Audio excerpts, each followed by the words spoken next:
Starting us right at number 10, we have the Devil's Hour. I think it's best to start this video by telling you how this hour became an urban legend in the first place. In folklore, 3 a.m. is considered the Devil's Hour to many, but also goes by the name of the witching hour. In Catholic origins, this time was significant because it was the opposite hour to the death of Christ. The Bible says that Jesus was placed on the cross at 9 a.m., then darkness covered the land from noon until his death at 3 p.m., where Jesus cried out, quote, "It is finished." So that's why it's significant, because the time is flipped to mock Jesus, just like how an upside down cross does the same thing. Then around the 1500s, the Catholic Church prohibited any sort of activities during 3 to 4 a.m. because of the prevalence of witches and demonic accounts at that time. 3 is also regarded as the holy number because it resembles the Holy Trinity, the Father, the Son, and the Holy Spirit. So using 3 a.m. is another way to mock Christianity. At number 9, we have the legend of La Mala Hora. This one originates from New Mexico. La Mala Hora directly translates to the evil hour. La Mala Hora is an evil and wicked spirit that haunts people who happen to be walking alone in the dead of night, specifically around 3 a.m. La Mala Hora first appears as a large black lump, constantly moving and changing shape. At other times, it transforms into a wicked woman wearing black clothing, hair long, and appears to be floating around since her feet does not touch the ground. It's said if you encounter her at 3 a.m., you will have yourself a bad omen. This bad omen means that you or something you know will pass away. It's believed that this legend was used to warn anyone before walking alone at night. So I guess if you're in New Mexico, you will not catch anyone alone at this time. Coming at number 8, we have the Amityville Horror. This real life case was famous, so you may know this one. But for all of you in the unknown, this is a very tragic homicide case. On November 13, 1974 at 3 a.m., Ronald Defoe Jr. shot and murdered 6 members of his family. Afterwards, he would go to a local bar and yell, quote, "Help, I think my mother and father were shot." He was convicted of second-degree murder, but the odd thing is that he reported hearing voices in his head telling him to do so. It was 3 a.m., so the voices may have been demons tempting him, especially as previously mentioned, 3 a.m. is the hour of the devil, so this may have been a reason for him to do this. He also told police, quote, "Once I started, I just couldn't stop. It went so fast." Coming at number 7, we have demonic entities taunt the number 3. The number 3 has been used in Christian theology as a way to express the opposing relationship between God and the devil. I mean, the significance of 3 is referenced in the Bible many times. God tends to say things 3 times. Jesus rising from the dead in 3 days. Jesus presented with 3 gifts, gold, frankincense, and myrrh. And of course, the Holy Trinity. As mentioned before, 3 a.m. is exactly 12 hours after Jesus' departure, so it's basically the opposite time of his death, which was a good way for demons to mock God. People also report paranormal occurrences in sets of 3, from 3 scratches on their skins to 3 knocks on their home doors. The belief is that evil spirits challenge the power of the Holy Trinity by striking fear in its own followers. Coming at number 6, we have the veil between life and death is thinnest. The veil of life and death is basically the midpoint where our soul transcends into the afterlife. This is how Judaism and Christianity look at it. They think that they are just 2 sides of the same world. Doesn't that mean that dead people are in the same world? Well, not exactly. They say that the veil gets to its thinnest point at around 3 a.m. The thin veil basically means that the accessibility between life and death is greater. The spirits of the deceased have the opportunity to pop back into the world of the living, which is the explanation for many of these ghosts and demonic stories. Right in the hump of our list, we have sleep insomnia. A lot of people believe they are being haunted or possessed because they consistently wake up at 3 a.m. or the devil's hour. But it really might just be due to your altering levels of melatonin in your body. This could be caused from lighter sleep cycles, stress, or underlying health conditions. If this happens once or twice, you should probably be fine. But if it's consistent, then you probably have sleep insomnia. It is also linked to depression in adults, and 3 a.m. is the usual time of REM sleep, which is why waking up at this time might leave you feeling in a state of confusion and in a sense of doom, adding to the 3 a.m.'s mystery and fear. Oh, also stay away from the coffees and energy drinks before you sleep, because this will also cause you to wake up around this time. And maybe next time you wake up at 3 a.m., you won't immediately think you are possessed, but maybe you'll think you have a little insomnia next time. Coming at number 4, we have the 3 a.m. viral trend. Just when you thought it couldn't get worse, somebody made a viral internet trend on the devil's hour. With every scary phenomenon comes a herd of people trying to test or challenge themselves whether or not they encounter anything or even believe it.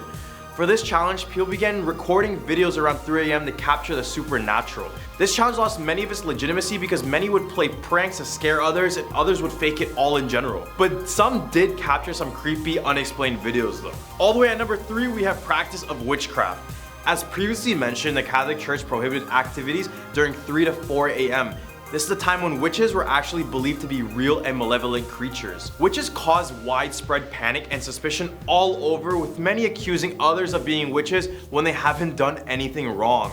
This is the equivalent to not liking someone and just calling them a witch. It is also believed that witches perform their rituals and spells around 3 a.m. or the witching hour because this is where their powers get stronger. Witches were so feared during the 1600s to 1800s that over 60,000 people were put to death due to witch accusations. Reason being is because of the Old Testament, which states, "Thou shalt not permit a sorceress to live." Coming at number 2, we have Ray Bradbury's novel. Ray Bradbury's 1962 novel named Something Wicked This Way Comes tells the tale of a mysterious carnival leader named Mr. Dark. This leader was a malevolent being and would often feed off of the lies he enslaved. In the novel, there's a reference to 3 a.m.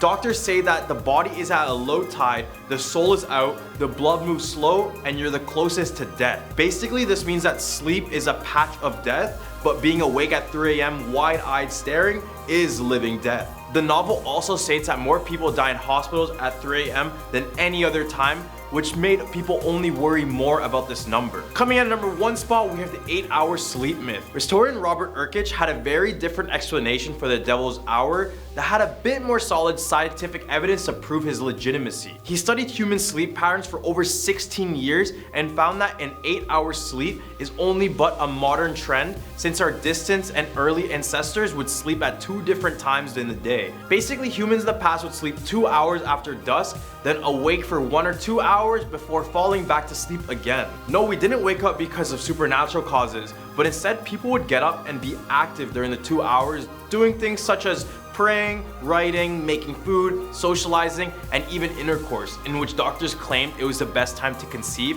which is after a restful first sleep. I guess this is an urban legend that gives some peace of mind to people consistently waking up at 3 a.m. Starting off at number 10, Alistair. Alistair is a high-ranking archdemon and the chief executioner to the monarch of hell. One of his nicknames is evil genius of the household, meaning that Alistair is the demon that conducts the most heinous, depraved, and unbearable cruel tortures in the pits of hell. Alistair is linked to Nemesis and the destroying angel and is now known as the executioner. Alistair's origins are mostly unknown, though it is implied that he was once a destroyer angel that was cast into the pit for his heinous deeds. Alistair would see torture as an art and a privilege, and that sinners should experience pain in the same manner as their own sins are being committed. Coming in at number 9, Lilith. Lilith is a female demonic figure of Jewish folklore. Her name and personality are thought to be derived from the class of Mesopotamian demons called Lilu, and the name is usually translated as night monster. A cult associated with Lilith survived among some Jewish people as late as the 7th century. The evil she threatened, especially against children and women in childbirth, was said to be counteracted by the wearing of an amulet bearing the names of certain angels. In rabbinic literature, Lilith is variously depicted as the mother of Adam's demonic offspring, following his separation from Eve, or as his first wife, whereas Eve was created from Adam's rib. Some accounts hold that Lilith was the woman implied in Genesis and was made from the same soil as Adam, basically refusing to be obedient to her husband. Lilith left Adam and the perfection of the Garden of Eden. 3 angels tried to force her to return, but she wouldn't. According to some mythologies, her demonic offspring were sired by an archangel named Samuel, and were not Adam's children. Lilith basically takes children at night, hence the name Night Monster. Now at number 8, Demogorgon. Yes, like in Stranger Things, but it doesn't look the same. A Demogorgon is a demon associated with the underworld, although often ascribed to Greek mythology. The demon stands at a full 18 feet in height, 2 baboon heads with blue and red faces with green scaly skin. Demogorgon preferred to avoid direct conflict, instead using magic to help his servants. Demogorgon could hypnotize with a gaze or drive creatures around him to terror and insanity just at the sight of him. His whip-like tail had the ability to drain the life energy out of a living thing. Here at number 7, Leviathan. You know, like the ride at Canada's Wonderland? No? No one? Yeah, no one cares about Canada. I'll move on. Leviathan is the beast of darkness and chaos and a king of hell referred to in the Bible. He makes a major appearance in the book of Job as one of God's first and mightiest earthly creatures that rules the seas in contrast to Behemoth, Canada's Wonderland ride, who rules the earth, and Ziz, who rules the skies. Leviathan is one of the 7 princes of hell and its gatekeeper. Leviathan as the gatekeeper is known as the Hellmouth, where the mighty demon's mouth is said to represent the gates of hell itself. He is also the representation of the sin envy. The entrance of hell is envisioned as Leviathan's mouth due to the fact that when a whale is hungry, he opens his mouth and a sweet smell comes out. The fish are tricked by the smell and then they enter his mouth. Suddenly, the whale's jaw closes. Leviathan and the gates of hell are linked to one another. As such, it is said that the demon's very mouth, known as Hellmouth, can lead to the depths of the abyss as well. Taking number 6, Lucifer. Lucifer, light bearer in Latin, or in classic mythology, the morning star. Like the planet Venus at dawn. Seen as a male holding a torch, Lucifer had almost no legend, but in poetry he was often herald of the dawn. In Christian times, Lucifer came to be regarded as the name of Satan before his fall. It was thus used by John Milton, who was around from 1608 to 1674 in Paradise Lost. And the idea underlies the phrase, as proud as Lucifer. I fell from grace trying to prove a point. I was banished for eternity in the lowest pits of the abyss, for trying to show my brethren and my beloved Father on how flawed and murderous you humans are. And in the end, what do? They shun me. They spit on me and exile me, while you freely pollute and slaughter the planet he put you on. You don't deserve to live. Many Christians actually believe the word devil was once a beautiful angel named Lucifer. Moving on to number 5, Bloody Mary. According to legend, Bloody Mary is the ghost of an unhappy woman who either took her own life because her baby was stolen or because she was accused of hurting her children. Depending on the variation used, this turned her spirit mad with grief or anger. She would haunt the world with the use of mirrors, kinda like Candyman. Known in life as Maryworth, it was traditionally said that Bloody Mary will appear if a brave, or stupid, soul chants her name 3 or more times next to the mirror in complete darkness at midnight. According to the variations of the legend, one is also said to be able to make the ghost appear by saying, "Bloody Mary, I'm looking for your baby," or "I believe in Maryworth." Of course, anyone stupid enough to provoke Bloody Mary is said to pay the price. Unlike many ghosts who usually just scare humans, Bloody Mary is said to be capable of physical harm or will end the life of her victims using disfigurement. Number 4, Akamana. Akamana is the 3rd of 9 and the demon of wicked mind, making people think that he is the 3rd demon born out of the 9 who are the sons of Satan, born out of the darkness to corrupt all those he possesses. However, he cannot survive in the normal world due to the life force of whoever he is possessing being too thin. Akamana is described at times as being a true son of the devil, due to being regarded as the most violent demon to ever be born and roam the depths of hell. Cruel and controlling, obsessed with power and destruction. Akamana is a hateful but self-loving being who wishes only harm upon those other than him. Coming in at number 3, Zozo. The Zozo demon is a mysterious trickster entity known for stalking people through Ouija boards. Those who claim they've made contact with Zozo say he often shows himself by guiding the planchette in a figure 8 formation before frantically zooming back and forth between the Z and O. His interactions start out friendly but grow malicious. He's known for cursing at and threatening the people that try to make contact. Some believe that saying his name out loud can also summon Zozo from the depths of hell. Zozo believers claim the demon has ancient origins from Africa. Taking spot number 2, Dybbuk. In Jewish folklore, a Dybbuk is a spirit of a dead person that attaches itself to a person on earth. The word Dybbuk is derived from a Hebrew term meaning attachment. According to tradition, a soul that has not been able to fulfill its function in its lifetime is sometimes given another opportunity to do so in the form of a Dybbuk. Dybbuk seek out people who face similar challenges or circumstances to themselves and attach themselves to their bodies. Dybbuks are said to have escaped from Gehenna, the Jewish purgatory, or even have been turned away from Gehenna for transgressions too serious for the soul to be allowed entrance, like taking your own life. An evil Dybbuk often leaves only after being satisfied or exorcised. Number 1, Slenderman. Slenderman was first mentioned in Something Awful forums, create paranormal images. He generally appears in modern times as a tall humanoid creature in a black or gray suit, with a red or black tie and a white shirt. His face is totally white with no facial features at all. He has no hair and long fingers, and is more bonier than a typical human. Slenderman has been depicted in imagery and literature between 6 and 15 feet tall. Because of his inexact nature and differences between accounts, no one has determined what exactly the Slenderman is. Currently, there are two leading stories as to what the Slenderman could be: the Tupelo effect and the quantum theory.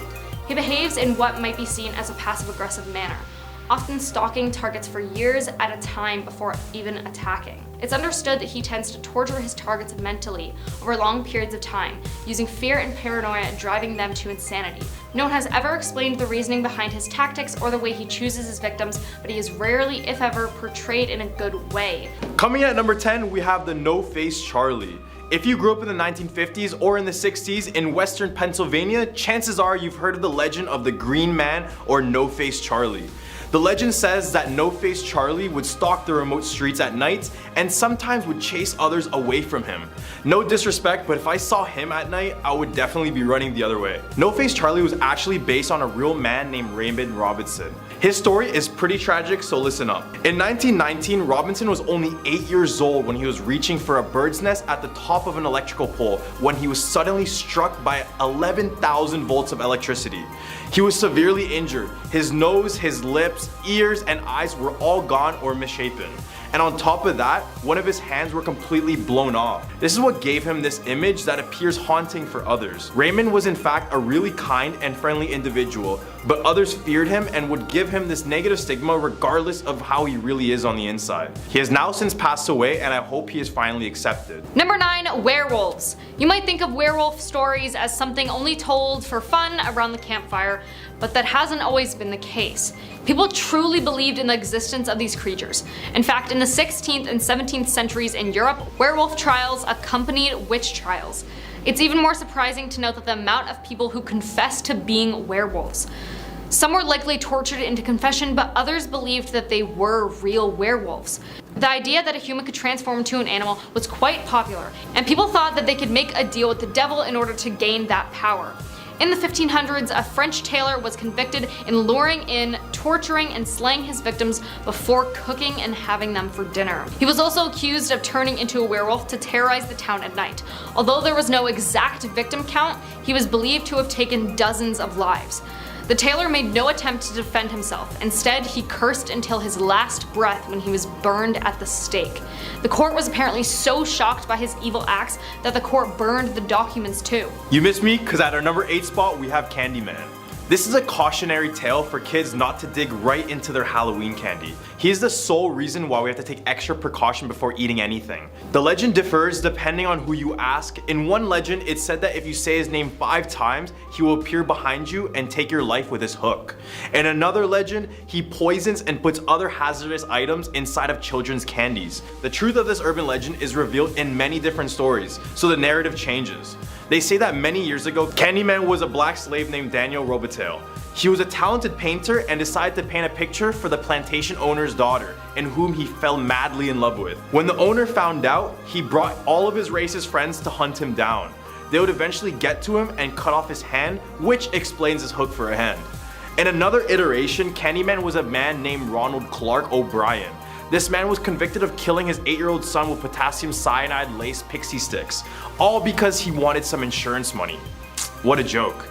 On his execution day, people even chanted "trick or treat" outside of the room he died in. Now at number 7, Cropsey. For years, kids living and around Staten Island raised goosebumps with the tale of Cropsey, a boogeyman who lived in the woods and made a nighttime routine of hurting children. Parents would ease their kids' fears by telling them it wasn't real and it was just a myth. I always heard of the boogeyman growing up and it always terrified me, but thank God he's not real. But he was. What? Yeah.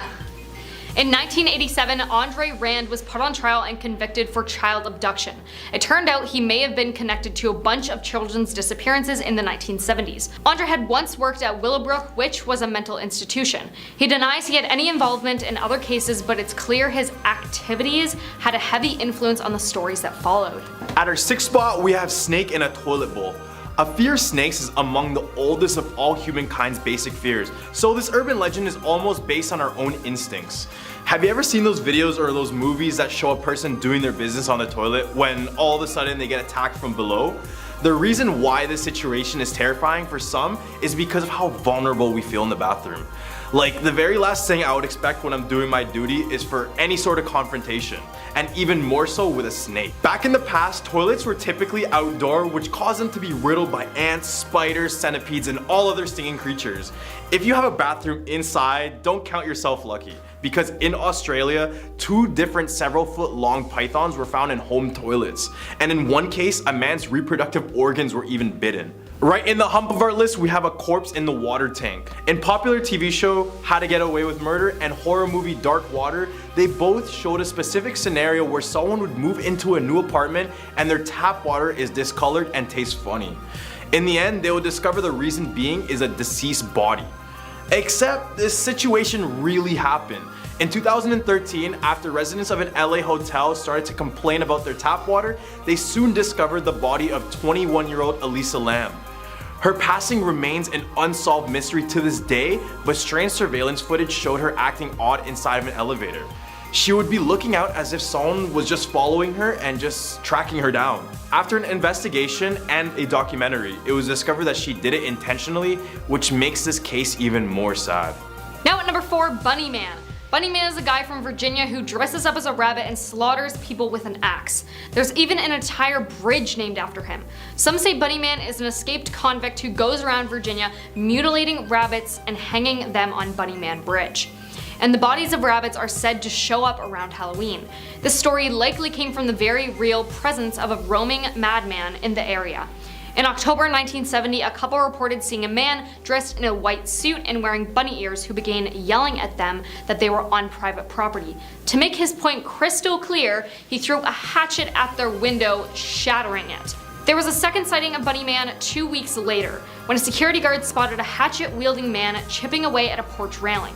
Police tried to get him, but they were unsuccessful finding the man.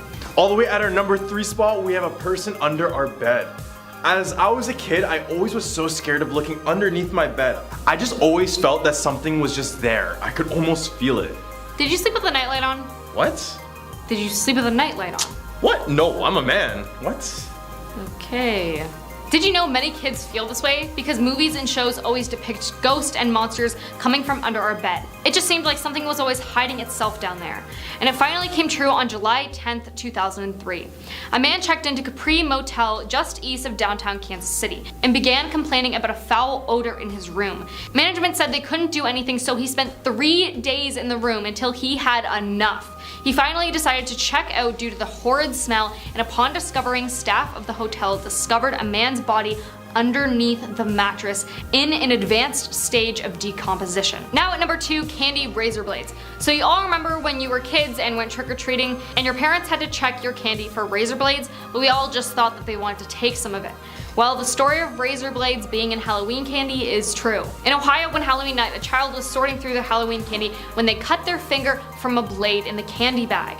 They went to the hospital for stitches and no one else was injured. The blade was hidden inside the wrapper of the candy bar. That same night in Waterbury, Connecticut, police arrested a man after razor blades were found in the bottom of 2 trick-or-treaters' candy bags. And now coming in at number 1, swallowing spiders. Bugs are gross enough when we're awake, but the things they can do to us when we're asleep and defenseless is a whole different kind of disturbing. Thankfully, the widely spread fact that we're all regularly swallowing spiders in our sleep isn't true. But bugs can squirm their way into other places, like your brain. A woman ended up with an insect in her head, but it wasn't from anything she ate or did. The woman woke up to a tingling and crawling sensation in her nose and assumed she was just getting a cold. But then she started to feel like her eyes were burning. After multiple visits to 4 different doctors, they found out that a fully grown cockroach had taken up residence in the base of her skull near her brain between her eyes. Starting out this countdown at number 10, the Spacey family. Kevin Spacey was once highly respected in the film industry. However, everything changed when accusations came out about him having a very abusive behavior. Kevin's father was a self-proclaimed follower of the German man Adolf. The hatred for all races other than his own central to Kevin's dad's lifestyle. His father also led a secret life as an abuser, turning his hateful attention to Kevin's brother Randy. The allegations against Kevin were even made by Kevin's brother Randy himself. Randy said that Kevin developed a conniving personality to avoid conflict with his father, It said that this dark family secret could be the reason why Kevin turned out the way he did with his own very abusive behavior. However, that in no way excuses him for his horrible actions. From the Oscar stage to a courtroom across the pond, today actor Kevin Spacey faced a judge amid accusations of sexual offenses. The 62-year-old entered a plea as the judge set a date for his trial to begin. Here's ABC's Ian Pannell. Not guilty, said actor Kevin Spacey. There were no comments to the gathered press. Now at number 9, the Aguilar family. Veronica Aguilar was 39 years old at the time, and she lived in Los Angeles, California with her family. However, what neighbors and Veronica's husband didn't know was that she had imprisoned her own son inside of a closet in her home. With her husband, who was the child's stepfather, working away from home, Veronica was able to convince everyone that her son was being looked after in an institute. People, however, did not question it whatsoever because her son had autism, so it wasn't a big shock to them. After he was being kept in the closet for 3 years, being sedated most of the time, and starved by his own mother, the child unfortunately passed away. When the boy's stepfather realized what was really going on, Veronica was finally arrested, and her family was unbelievably shocked by the situation. Here at number 8, the Odin family. Alice and Gerald Odin were a seemingly happy married couple with kids. When the couple was in their 70s, they were said to be described by neighbors as being quiet and polite. However, no one expected the things that they were hiding. Alice was in fact previously married, and her husband had mysteriously disappeared in 1974. Gerald had also been previously married as well. However, his wife and their 2 kids disappeared in 1980. When Alice and Gerald met for the first time, they realized they had a lot more in common than they thought they did. Alice had in fact shot her husband and buried his body in an abandoned gold mine. Gerald had also committed a crime, but his were much worse. He had taken the life of his wife and their 2 kids and hid their bodies in oil drums at the bottom of a lake. Their crimes were finally discovered in 2014, and they were both sentenced to prison. Number 7, the Brandt family. The story starts off with Michelle Jones, who lived in Orlando, Florida, who invited her Uncle Charlie to stay over for the night in 2004. Charlie then arrived at her home with his wife, Terry. Charlie then used a knife to take the life of his wife, Terry, removed Michelle's head, and then hung himself. No one could figure out why a man with no history of any violence would commit such horrendous acts. That was, however, until people discovered what he had been hiding. Charlie had taken the life of his pregnant mother when he was just 13 years old, and that secret had been kept from everyone else in the family, including Michelle and Terry. Perhaps if they had known, they wouldn't have let him into their lives. Number 6, the Harrelson family. Woody Harrelson grew up in the 1960s with no allowed contact with his birth father. He'd always wondered why, but that was until he overheard a radio broadcast and finally realized the reason. The broadcast talked about a man with the same name as him who was a killer. His birth father, Charles Harrelson, was found guilty of murder. More specifically, he was found guilty for the assassination of a United States judge in the 20th century. It turned out that Charles was a hitman and was hired several times to take the lives of other people. It said that Charles was also present during the assassination of JFK, and he had told someone that he was in fact involved in some way. Halfway at number 5, the Staude family. Diane Staude had a horrible life from the year 2012 and onwards. It started in the year of 2012 when her husband tragically passed away very suddenly. Just 5 months after the horrible devastation, her autistic son began having seizures, and then later also passed away. After that incident, her daughter Sarah was hospitalized with flu-like sickness and then developed brain damage. Now, it's said that bad luck comes in threes, but this wasn't just any bad luck. The Staude family carried a terrifying secret. It was found out that Diane had been poisoning her family with antifreeze. Not only that, but she was helped by her other daughter, Rachel. Diane, however, said that her actions were justified because her husband was violent, her autistic son was too time-consuming, and that her daughter Sarah was a financial burden. Rachel also revealed that she helped her mother commit these crimes so that she would have her mother's attention all to herself. Number 4, the Phillips family. In 1979, Mackenzie Phillips, who was just 19 at the time, was just about to get married.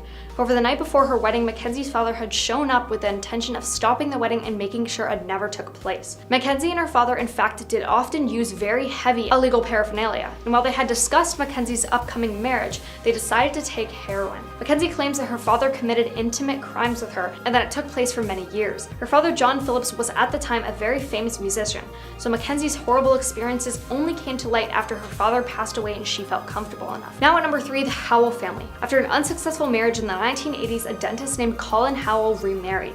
His new wife's name was Kylie, and it was said that they had a very happy and fun life together. Colin became a big member of his community and went on to have children with his at the time wife, Kylie.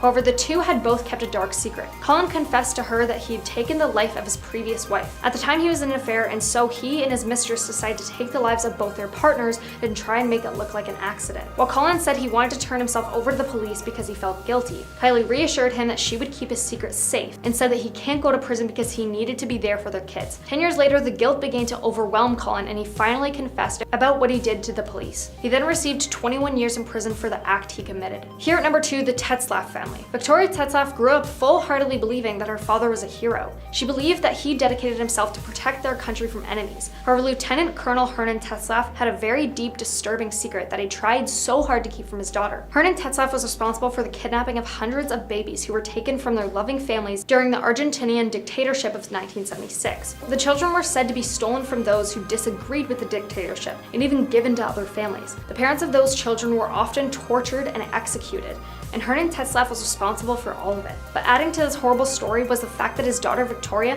was a victim as well. He had kidnapped her from her original family, took the lives of her birth parents, and proceeded to raise her as his own. Now coming in at number 1, the Phoenix family. The actor Joaquin Phoenix had many successful movies. However, it's said that that's not the exact reason why he's famous. The family is most known for the tragic passing of Joaquin's brother River. However, the family went through an already tortured life before he passed. Seizures on Sunset and Larrabee, please come here. Okay, calm down a little bit, okay? What's the address where you need it? It's Sunset and Larrabee, it's at the Viper Room. Okay, what's the address, sir, do you know? What's the address to the fucking club? Okay, sir? Sir, yes. Calm down a little bit, okay? I'm sorry, it's my brother, please come here. How old is he? He's 23. Joaquin and River's parents were involved in a creepy cult known as the Children of God during the 1970s. This cult, who currently goes by the name of the Family International, had a very apocalyptic type of view on the world, and also a very eerie take on the God is love mantra. The cult used sensual, intimate moments to convert people while praising that the world was going to end, and they viewed people not involved as malevolent agents. Thankfully, however, their parents managed to escape the cult and change their family's last name to Phoenix, which they said they chose to symbolize their rebirth into a free society. Coming at number 10, we have The Haunting of Hill House. The Haunting of Hill House is quite possibly the scariest TV show of all time. You heard it here first. The show follows 5 adult siblings whose paranormal experiences at Hill House continue to haunt their daily lives, which make them come together to solve it. I know the description doesn't sound too spooky, but give it a try. Well, apparently the show is inspired by a woman named Sarah Winchester, and her home was named the Winchester Mystery House. Sarah was next in line to receive the fortunate build on firearms. This eventually led her to being tormented by guilt because she believed that her family and its fortune was haunted by the lives of the people in her firearms took. Then, when her husband passed, she would ask carpenters to build odd things like staircases leading to the ceilings, windows overlooking other rooms, and doors leading to absolutely nowhere. Coming in at number 9, we have the stranger in the backseat. It was a dark and foggy night. Denise was having trouble staying awake and noticed that there'd been a truck following her and flashing their high beams at her. Her anxiety levels were not helped by the fact that she was running low on gas and didn't know where the next town was. Finally, just as she thought she'd have to pull over and sleep till the morning on the side of the road, a tiny gas station appeared. Very run down, but a gas station nonetheless. She pulled in. The attendant made his way around the car and seemed to be very distracted, and she asked him to fill it up, and he even seemed to be making faces at her. He finally agreed to get the gas, but then asked her to pop the hood of the car because it smelled like trouble. Her anxiety from being on the road was starting to flare up again. She was all alone in a creepy gas station out in the middle of nowhere, and the weird attendant was finding reasons to keep her there. He asked her to come look at the engine and that he had to show her something. Not knowing what else to do, almost as if in a daze, she did as he asked. She didn't see a problem and handed him her credit card to pay for the gas. He then returned moments later and said that the credit card company was on the phone. As she went into the station to talk on the phone, he grabbed her arm and said, "I'm sorry, but there's a man crouched down in your back seat of the car and I didn't want him to know that I'd seen him." They called the police, who came to arrest a serial killer who'd stowed away in the car and was waiting for the perfect opportunity to get her. Coming in at our number 8 spot, we have The Dead Ringers. David Cronenberg is known for his grotesque visuals and characters when he created the movie Dead Ringers. He knew he needed to direct something that wasn't far from reality, so he picked a true horrific story. The movie was directly inspired by the book of Barry Wood and Jack Giesland titled Twins, which is actually based on a true story. The movie follows the twins named Stuart and Cyril Marcus. They lived together in New York during the 1970s and were both gynecologists and experts in the medical field, so you know they were smart and pretty wealthy. Then in 1975, a person walked into their apartment and found that both men had passed away. The cause of death to this day is unknown and often debated, since most believe it to be a substance overdose while others think it was done for the devil. The apartment was completely trashed, with food and feces among other things scattered all around the apartment. At our number 7 spot, we have A Real Nightmare. Now, I know we all know the movie A Nightmare on Elm Street is considered a classic American horror movie, one that gets featured during many people's horror movie marathons. It follows Freddy Krueger, the striped sweater-wearing homicidal ghost who haunts your nightmares. While most of Elm Street's stories is fictionalized, the inspiration for the idea of Freddy Krueger comes from a real-life story with real people. The director, Wes Craven, says his idea for A Nightmare on Elm Street came after reading a story in the LA Times. Craven spoke about an article that he read about a family who had just left Cambodia in the 70s to escape the genocide of killing fields.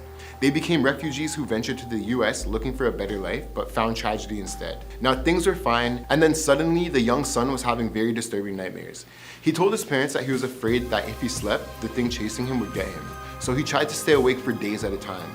When he finally fell asleep, his parents thought his crisis was over. Then they heard screams in the middle of the night. By the time they got to him, he was dead. He died in the middle of a nightmare. Here was a youngster having a vision of a horror that everyone older was denying. That became the central line of A Nightmare on Elm Street. At our number 6 spot, we have The Silence of the Lambs. The only horror movie to win the Best Picture Oscar, Silence of the Lambs made Hannibal the Cannibal Lecter a chilling household name, while putting Thomas Harris bestseller and true crime cases that inspired it into the national spotlight. I know Hannibal was a different type of beast, but he was inspired by a real-life serial killer named Harry Hednick. He was probably the furthest from being good, as he was one of Philadelphia's most notorious criminals. He was infamous for his House of Terrors, where he would do unimaginable things to 6 different women that I can't even mention in this video. Even in the movie, Hannibal asked Starling, quote, "What does he do, this man you seek?" In which he replies, "He attacks women." They could easily be talking about Harry Hednick in the scene, especially since he inspired Buffalo Bill as well. At our hump in the list, we have number 5, Scary Movie. Now, Scream is one of the most beloved horror franchises of all time. It's personally my favorite. But did you know that there's a disturbing true story that inspired it all? To be clear, there wasn't a real murderer stalking around in a ghost face mask, prank calling his victims and asking them about scary movies. But there were real scary stories of horrifying murders that inspired screenwriter Kevin Williamson to pen his game-changing script, originally titled Scary Movie. Now, one day before creating Scream, Kevin Williamson was watching a house for a friend when he started watching true crimes on TV about serial killers. He noticed that one of the windows in the house was open and that he got really freaked out. He picked up the phone and called a friend while he checked the whole house with a knife in his hand. Him and his friend began bantering back and forth about scary movies, which initially struck inspiration for his franchise series. In the movie, there's usually someone home alone when they receive a call from Ghostface, and they begin going back and forth with each other talking about scary movies. Moments before he attacks them, of course. I think the way that Kevin came up with the idea was simply brilliant. And you know, we love it. Coming in at number 4, we have A Devil in Connecticut. The Devil in Connecticut is a book that is based on the controversial case files of Ed and Lorraine Warren. If you're any bit of a horror fan, names Ed and Lorraine Warren should ring a bell, since they are one of the most famous paranormal investigators in history. You know, The Conjuring, Insidious, just to name a few of the films they inspired. The Devil in Connecticut follows the alleged possession of an 11-year-old boy named David Glatzel. The boy terrified everyone in the room, including his own parents, with the paranormal activity in which he was causing. Then Ed and Lorraine Warren would help the boy, and supposedly they managed to get the demon out of the boy, but instead the demon would enter a man named Arn Cheyenne Johnson, who then went on a homicidal spree in which claimed the life of his landlord. This case was named The Devil Made Me Do It, and this inspired many of the films we see today. Arnie was found guilty and sentenced to only 10 to 20 years in prison, but now he's out and much is unknown about his whereabouts. Here at number 3, we have The Licked Hand. The story goes like this. A very young girl is home alone for the first time with only her dog for company. Listening to the news, she hears killers on the loose in her neighborhood. Terrified, she locks all the doors and windows, but she forgets about the basement window and it's left unlocked. She goes to bed, taking her dog to her room with her and letting it sleep under her bed. She wakes up in the middle of the night to hear a dripping sound coming from the bathroom. The dripping noise frightens her, but she's too scared to get out of bed to find out what it is. To reassure herself, she reaches a hand towards the floor for the dog and is rewarded by a reassuring lick on her hand. The next morning when she wakes up, she goes to the bathroom for a drink of water, only to find her dead, mutilated dog hanging from the shower with his blood slowly dripping onto the tiles. On the shower wall, written in the dog's blood, are the words, "Humans can lick too." You might have heard this one, but at number 2 we have No Face Charlie. If you grew up in the 1950s and 60s in Western Pennsylvania, chances are you've heard the legend of the Green Man or No-Face Charlie. The legend says that No-Face Charlie would stalk the remote streets at night and sometimes chase others away from him. No disrespect, but if I saw this in the middle of the night, I would probably be running the other way as well. No-Face Charlie was actually based on a real man named Raymond Robinson. In 1919, Robinson was only 8 years old when he was reaching for a bird's nest at the top of an electrical pole when he was suddenly shocked with 11,000 volts of electricity. He was severely injured. His nose, lips, ears, and eyes were gone or completely misshapen, and on top of that, one of his hands were completely blown off. This is what gave him the image that appears haunting for others.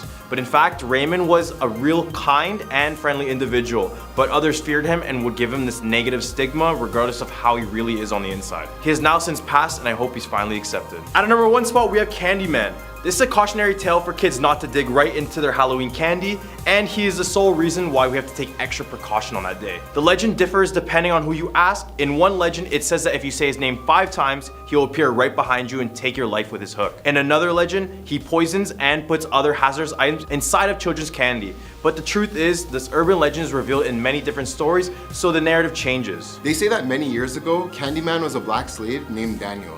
He was talented at painting and decided to paint a picture for the plantation owner's daughter, in whom he madly fell in love with. When the owner found out, he brought his racist friends to hunt him down.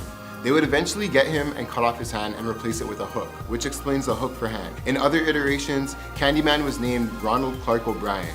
This man was convicted of killing his 8-year-old son with potassium cyanide laced pixie sticks, all because he wanted insurance money. On his execution day, people chanted, quote, "trick or treat" outside of the room that he died in.